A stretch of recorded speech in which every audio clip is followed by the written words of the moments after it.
ষড়যন্ত্রকারীরা বসে নেই মন্তব্য করে বিএনপির ভারপ্রাপ্ত চেয়ারম্যান তারেক রহমান জানিয়েছেন, তারা নানান দাবি দাওয়ার নামে এখনও ষড়যন্ত্র অব্যাহত রেখেছে, আর এজন্য সবাইকে সতর্ক থাকার আহ্বান জানিয়েছেন তিনি।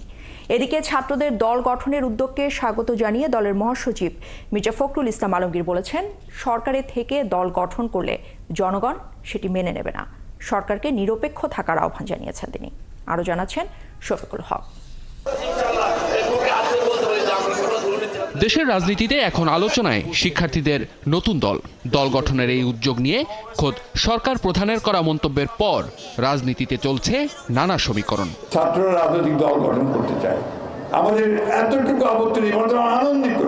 রাজধানীতে এক অনুষ্ঠানে যোগ দিয়ে আবারও এ বিষয়ে নিজেদের অবস্থান পরিষ্কার করলেন বিএনপি মহাসচিব। সতর্ক করলেন সম্ভাব্য দলটি গঠনের প্রক্রিয়া নিয়ে। সরকারের থেকে যদি দল গঠন করেন এই দেশের